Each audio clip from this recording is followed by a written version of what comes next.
Man, I'm looking at this legislation and I'm reading it. I'm like, wait, is this something that Billy Graham wrote up?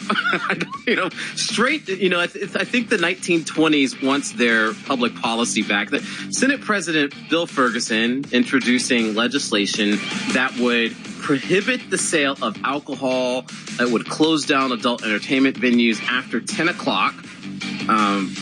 Again, me being the, wide-eyed, doe-eyed, innocent person that I am, even I know enough to know that any of these businesses, these establishments that are operating, they make most of their money after hours. And if you think about it, right, the commissioner and others, they're making the argument that the main problem they're having is that there are so many people gathering and there are way too many calls for services in these areas. And so that's why they're saying, well, if we just, if we limit the business, if we limit the number of people there, then it'll make crime go down, which, again, not quite following. I mean, I could see the logic. It kind of makes sense. It certainly made sense to a 10-year-old, fundamentalist Baptist child who was raised with this type of thinking. But then I became an adult. I grew up and I'm like, oh, wait, the world isn't quite that simple. And so even I, despite my own personal views on these issues, I think that this legislation is a really bad idea. Joining me to discuss this, Spike Cohen, my favorite libertarian. He's been joining our program fairly frequently, and I saw this story and I'm like, oh man, Spike is definitely going to want to talk about this. So I texted him over, invited him to join our program on short notice. Spike, thanks for joining us, man. I appreciate you coming on short notice. Your initial thoughts on this legislation? I mean, I'm happy to come on, Tori. Thanks for having me on. And especially on this momentous occasion where the Maryland State Senate has finally solved crime in Baltimore by simply, we don't need to be looking at the crushing poverty. We don't need to look at the cycle of police abuse and corruption. It's just that they are allowing the strip clubs to be open, about 2 hours longer than they should be. And finally, they have figured out how they're going to greatly curb crime. And I mean, frankly, I think it's always been my favorite part of any good Scorsese flick has always been when the crime bosses get together and try to discuss how they're going to be able to continue to do crime now that the strip clubs have been closed down early. So I'm very happy to be on and to discuss how we finally figured out how to solve the violence in Baltimore. So I detect a bit of cynicism here. Why do you feel efforts like this are misguided? What is it that really, I think that this is typical of political theater, right? So a politician, instead of having to do the hard work of looking typically how their policies or the policies of politicians who came before them have created problems that they can simply undo by looking at how the root causes of how these things are happening. Instead, they look to the newest scapegoat, and they can all point at that scapegoat. And if they can build enough of a political coalition around that scapegoat, then they can take an action. And they can usually skew whatever statistics they need to be able to show that this was, quote unquote, a success, while ignoring all data points showing how it has made things worse. I think an example for this is, I think when they close down, if they move ahead with this, fewer people in that area will likely lead to fewer calls for crime reports and things like that in that area.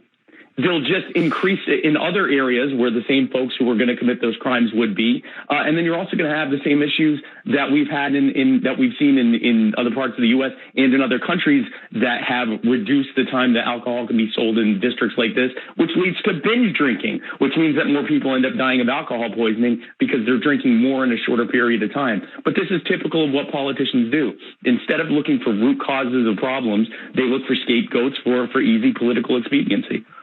We're speaking with Spike Cohen, who's a former vice presidential candidate for the Libertarian Party. And Spike, as you look at some of the challenges being faced by some of these seedy neighborhoods, what would your approach be for some of these concentrated areas? It's hard to deny that when you have groups of people gathered, there is a higher chance of illegal or dangerous activity happening.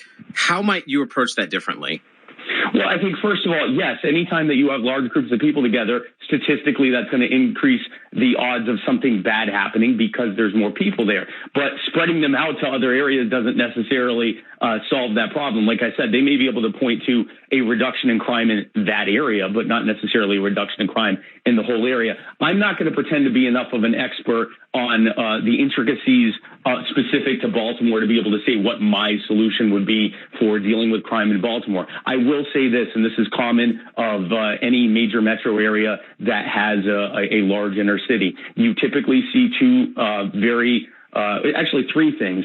An incredibly high cost of living and high barrier to entry for anyone who wants to try to work their way up the ladder legally, coupled with a very powerful black market that is protected by crooked police officers, so that if you want to climb up the ladder illegally, it's a lot easier than trying to do it legally. And then the crushing poverty that leads so many people to try to work their way up the ladder in a desperate way in the first place. Those three things combined typically lead to increases in all sorts of crime, including violent crime. And all of those things are a failure at a policy level, at both a city and state and federal level. One of the reasons that I'm a supporter of a guy named David Lasher, who's running for governor of Maryland, is because when he, as governor, comes in and looks at problems like this, he's not going to look for a scapegoat. He's not going to look for an easy, politically expedient solution. He's going to look and say, what are the root causes? How many of these things are being caused by bad policy in government that we can undo today and start seeing the benefits of it? And how do we move forward on doing that? Until we have politicians in office that are going to do that, we're going to continue seeing more scapegoating and more worsening of problems.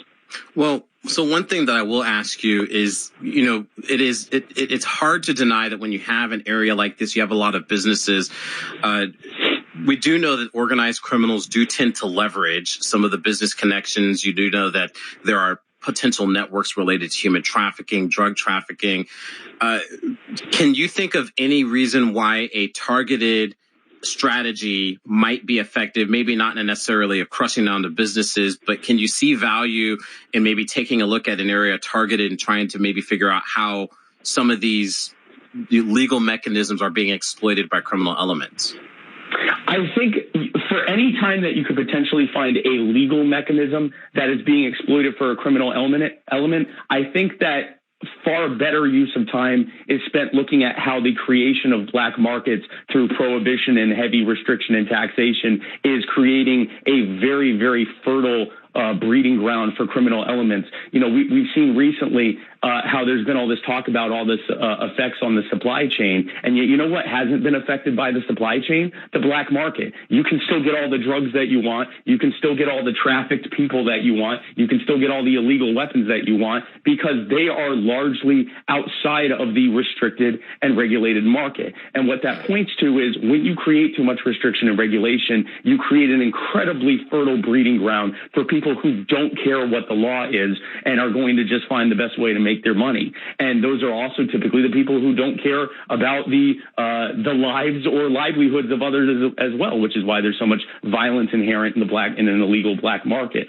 So I think rather than trying to see how, you know, we can fiddle even further with what little bit of a free market that, you know, our governments allow, if instead we look at the massive amounts of restrictions that they're causing. So like, for example, with sex trafficking, you know, to look at that as a problem of strip clubs being able to open till midnight instead of 10, instead of looking at how the prohibition on legal and voluntary sex work has allowed for this massive black market to fester and made it nearly impossible for anyone to actually step up and speak out against it because they risk prosecution for the work that they're doing. You know, we can do this all day long. I think it's far better use of our time to look at how these black markets being created by misguided, politically expedient, scapegoat creating quote unquote solutions. I think that's a far better use of our time. Well, Spike Cohen, I want to thank you for taking time to join us on such short notice. Thank you for the work that you're doing across the country, trying to raise people awareness to the values of the Libertarian Party. How do people stay in touch with you and your movement? Well, I'm on all social media. I'm on Facebook. I'm on YouTube. I'm on Twitter. I'm on TikTok for the kids. I'm on IG. I'm sure I've left some other stuff out. If you look for Spike Cohen, you can find me all over there. And my website is spikecohen.com. And Tori, thanks again for having me on, man. And again, thank you for having me on at this time when we finally ended crime in Baltimore. I really appreciate it. Well, it'll be a time in history. Thanks for joining us, man. Take care. Thank you. You too, man. All right. Always appreciate hearing from Spike Cohen, former vice presidential candidate for the Libertarian Party. And Spike touched on a number of issues. I think it was most notable, and I wouldn't let it go over your head, the point that he made about, in many cases, it's easier to do things through back doors than it is through legal established means. And that's because you have overeager politicians that create these problems, and then they're suddenly surprised when, the only thing that can really thrive are the people with the resources and the ability to exploit the system.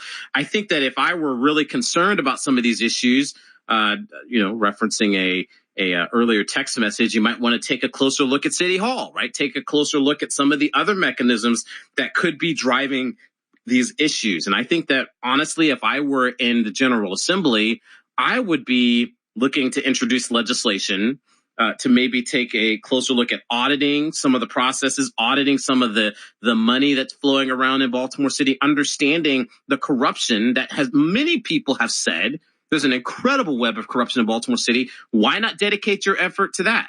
I'm a huge believer. Corruption kills. When people are involved in corrupt activity and moving money around, it may seem like an innocent white collar crime, but people actually die as a result of this. It strengthens criminal elements. It strengthens human trafficking, weapons trafficking, drug trafficking. We have to make sure that the government, that the law, the legal systems that we have established are the ones that set, define, and manage how people succeed. And those that follow the law should be the most likely to succeed in places like Baltimore City. If the Senate president was serious about this and really wanted to make a difference there, he'd start focusing on that, in my opinion.